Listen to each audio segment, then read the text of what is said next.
Halo Tribuners, salam jumpa di Tribun Ambon hari ini edisi 20 Juli 2022 bersama saya Mesya Marasabesi.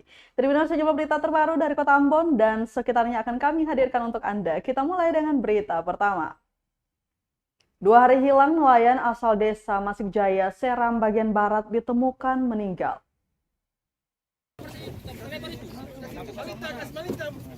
Nelayan hilang di perairan Desa Masik Jaya, Kabupaten Seram bagian barat, akhirnya ditemukan tim SAR Selasa 19 Juli 2022. Nelayan asal Desa Masik Jaya atas nama Ilham Rupidara itu ditemukan dalam kondisi tidak bernyawa. Menurut Kepala Basarnas Ambon, Mustari, korban ditemukan 5,8 meter dari lokasi kejadian. Korban kemudian dievakuasi dan langsung diserahkan kepada keluarga. Diketahui Ilham Rupidara pergi melaut sejak Minggu 17 Juli 2022 pukul 8 malam menggunakan longboat di perairan Desa Masik Jaya. Namun hingga pukul 3 dini hari,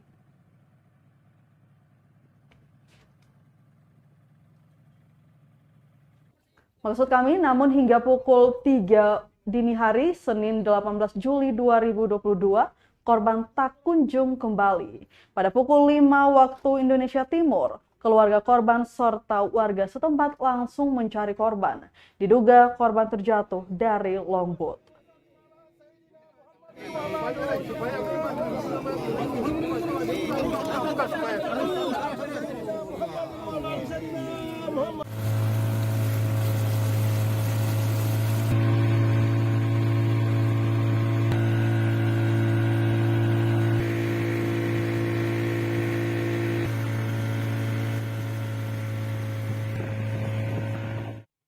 Baik, Tribuners, kita ke berita selanjutnya. Pejabat Pemkot diperiksa terkait dugaan aliran dana yang diterima mantan wali kota Ambon. Sejumlah pejabat Pemkot Ambon diperiksa terkait dugaan aliran dana yang diterima mantan wali kota Ambon Richard Lovenapesi dari beberapa pihak swasta. Sejumlah pejabat Pemkot Ambon yang diperiksa itu diantaranya Kepala Dinas Penanaman Modal dan Pelayanan Terpadu Satu Pintu atau DPMPTSP Kota Ambon, Ferdinanda Johanna Lovenapesi. Kemudian Kepala Bagian Umum Pemkot Ambon, Ongen Apono, dan Asisten Perekonomian dan Kesejahteraan Rakyat atau Asisten Daerah atau ASDA Fahmi Salatalohi. Mereka diperiksa di kantor markas Korps Brimob Daerah Polda Maluku pada Jumat 15 Juli 2022. PLT juru bicara KPK Ali Fikri mengatakan mereka ditanya soal aliran uang yang diterima mantan wali kota Ambon Richard Lovenapesi. Selain pejabat Pemkot Ambon, KPK juga memeriksa 2 saksi dari pihak swasta. Mereka adalah Stelia Tupanalai dan Petrus Fatlolon. Sementara saksi Victor Alexander Loupati dari pihak swasta tidak memenuhi panggilan penyidik.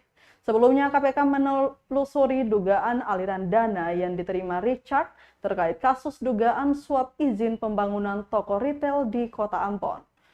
Richard ditetapkan tersangka karena diduga menerima suap terkait penertiban surat izin tempat usaha atau SITU dan surat izin usaha perdagangan atau SIUP.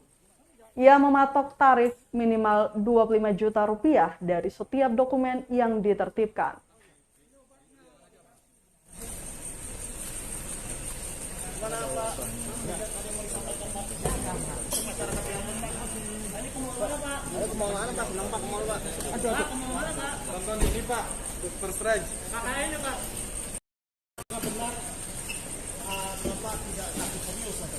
Enggak, ini saya pakai sendal nih. Oh gitu ya Pak. Saya operasi kaki kan.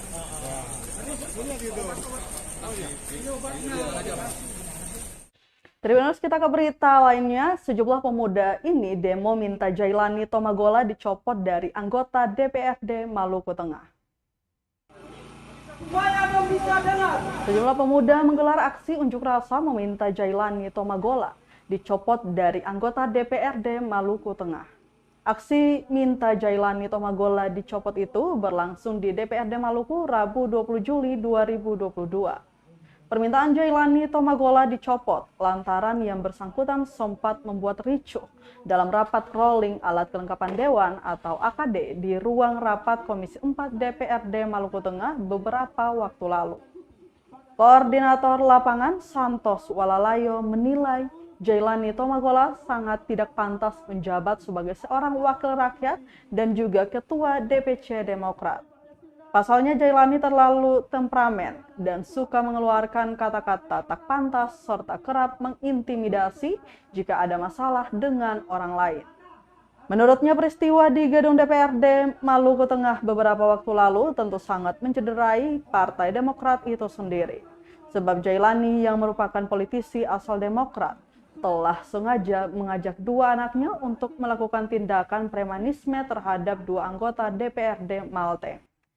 Dia juga meminta DPD Demokrat Provinsi Maluku segera menyurati Jailani Tomagola untuk kemudian dievaluasi.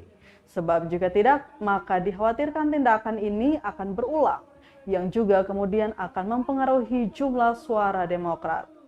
Diketahui sejumlah pemuda yang menggelar aksi unjuk rasa tergabung dalam Ikatan Keluarga Kerukunan Tehoru Telutih Provinsi Maluku. Komitmen juga daripada Pak Roy Pancasila untuk melihat persoalan yang terjadi di DPRD Maluku Tengah ini, dan jangan-jangan ini anggota DPRD, jangan-jangan besok.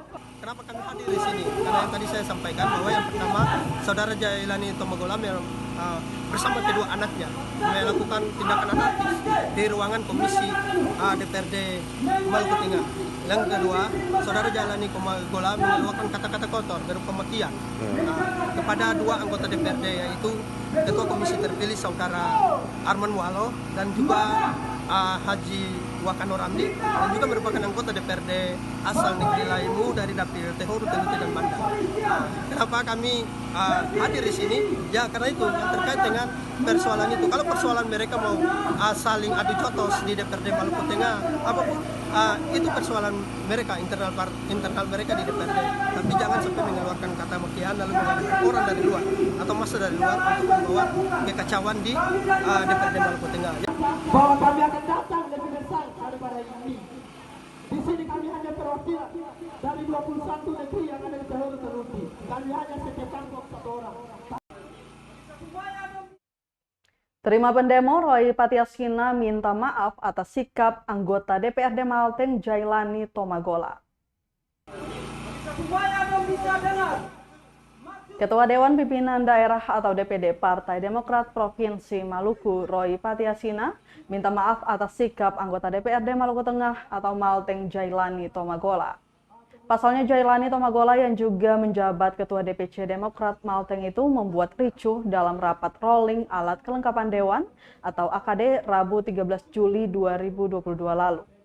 Menurutnya penyampaian aspirasi oleh Ikatan Keluarga Kerukunan Tehoru Telutih patut diapresiasi.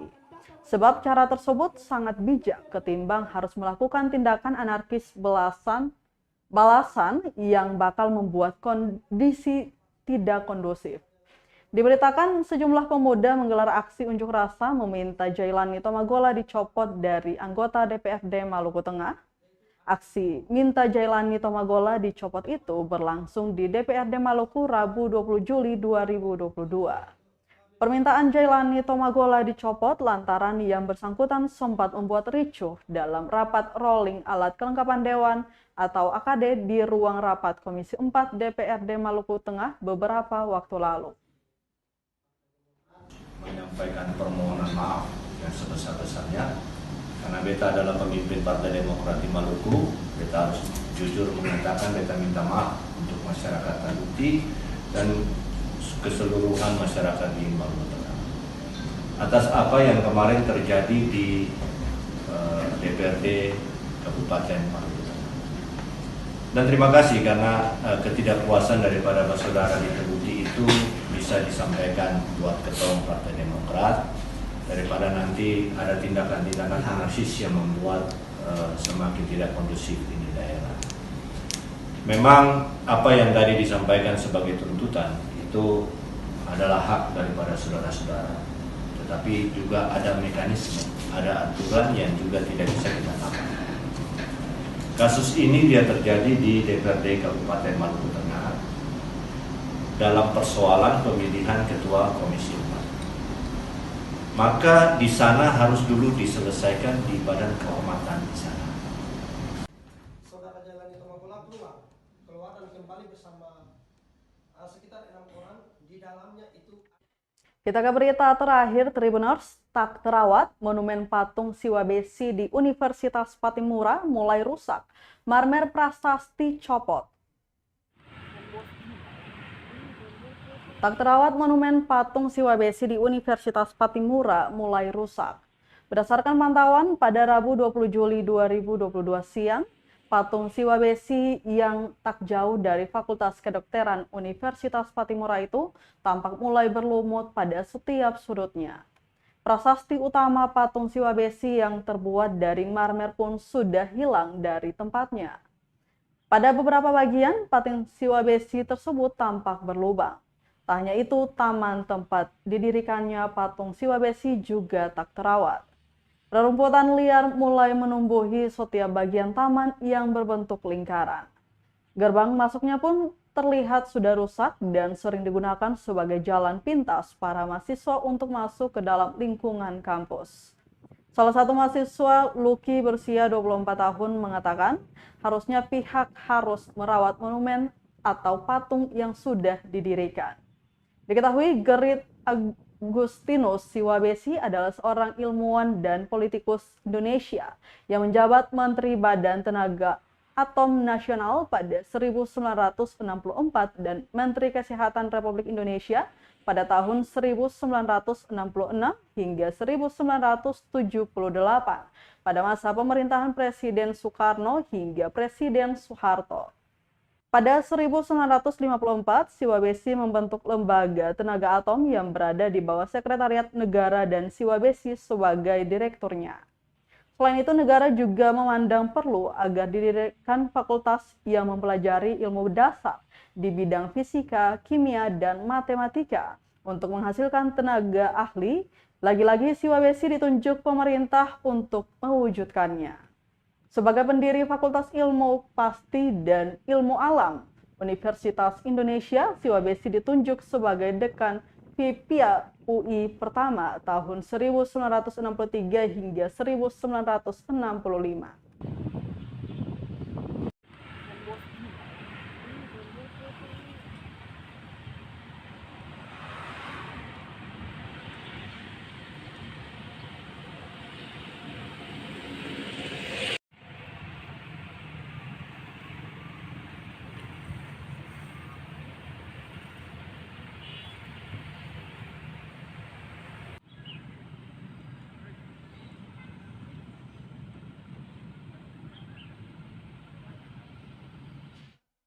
Baik, Tribuners, berita tadi sekaligus menutup rangkaian kebersamaan kita di Tribun Ambon hari ini, edisi 20 Juli 2022. Mewakili seluruh kru yang bertugas, saya Mesya Marsabesi pamit undur diri. Selamat sore dan sampai jumpa. Amato. Terima kasih sudah nonton. Jangan lupa like, subscribe, dan share ya.